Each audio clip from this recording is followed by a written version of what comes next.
Alors finalement, est-ce que ça s'est passé comme vous l'entendiez? Je ferai une petite réflexion, je crois qu'on n'a pas complètement cadré les intervenants. Ah non, moi Pas autant que vous l'auriez souhaité, je pense. Non, non, l'idée c'était pas de cadrer les intervenants, c'était au contraire de créer une friction créative entre les intervenants. Et la créativité, ça accompagne toujours un petit peu de chaos.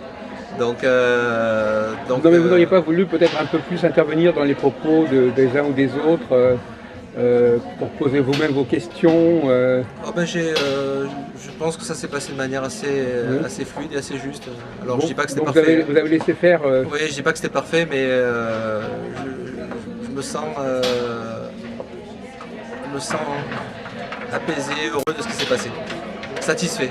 Voilà. Alors justement, donc moi j'ai discuté avec votre collègue Vincent, etc. On s'est demandé exactement pourquoi les gens sont venus, qu'est-ce qui les avait attirés dans cette réunion. Et on a pensé que ça pouvait être la dialectique conscience-science-conscience, c'est-à-dire non rechercher plutôt le savoir en soi-même qu'un savoir extérieur. Alors c'est pas science-conscience parce que c'était pas du tout l'objectif. Non mais c'est justement aller vers la conscience et non pas vers la science. Quelque part. Je pense pas. Par contre c'est intéressant parce que ça sera le thème du forum de 2014, science et conscience. Ah. Donc il y a une préscience en fait de ce que vous dites. Non, enfin je ne sais pas en fait, je ne connais pas les motivations de chacun. Je pense en fait ce qui les a motivés, c'est un intérêt conscient ou intuitif en fait autour de la conscience, l'évolution de la conscience, parce que peut-être les gens se disent que pour changer les choses, il faut d'abord le faire en se transformant intérieurement. Parce que vous avez su attirer un public très varié, pas mal de jeunes, pas mal d'hommes. Ouais. Et quand je connais moi les publics que je fréquente dans d'autres milieux, c'est pas du tout ça. C'est des milieux beaucoup plus limités, avec beaucoup de femmes d'un certain âge, au-delà de 50 ans. Et là, vous avez complètement débordé ce type de public.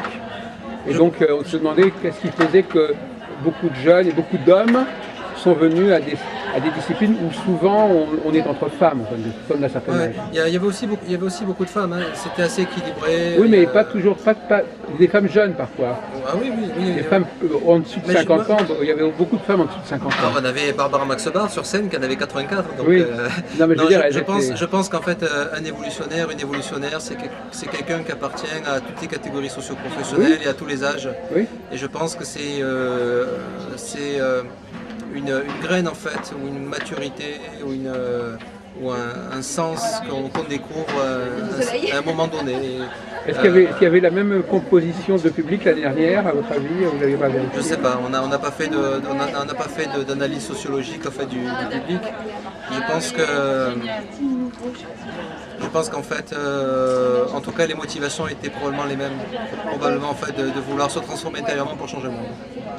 Moi, ce qui m'intéressait, c'était de voir, je vais poser le problème à l'envers, qu'est-ce qui fait que cette réunion a attiré pas mal de gens qui autrement ne seraient pas venus? Quel était le plus ou qu'est-ce qui a fait le déclic? Parce que je crois qu'en fait, cette impulsion à devenir plus conscient, qui vient du plus profond de soi, c'est comme une graine en fait d'un arbre en fait qui fait que l'arbre croît et grandit. Ça fait partie de manière inhérente en fait de la graine. Ça fait partie de cette intelligence en fait qu'on trouve dans la graine. Ça fait partie de cette intelligence qu'on trouve au plus profond de soi. Et c'est un appel intérieur d'abord. C'est l'appel intérieur. Et certains sont prêts ou déjà l'entendent, et puis d'autres pas.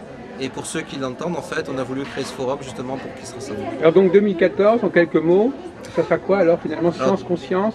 Alors 2014, quelle est la motivation, quel est le projet? Oui, on n'a pas le comité d'organisation, c'est pas encore formellement réuni autour de ça, mais dans les premières réunions un petit peu informelles qu'on avait, les petites discussions qu'on avait, on avait bien envie en fait de partir sur science et conscience.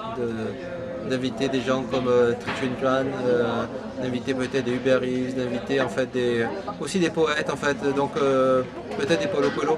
On va voir, on ne sait pas. Justement, à mon avis, il y a un risque parce que justement, c'est un peu deux entités qui sont en dialectique entre elles, et je pense que justement ce qui a fait venir les gens aujourd'hui, c'est que c'était plus la conscience, c'est-à-dire rechercher en soi-même. Maintenant, si on introduit la notion de science... Ça dépend.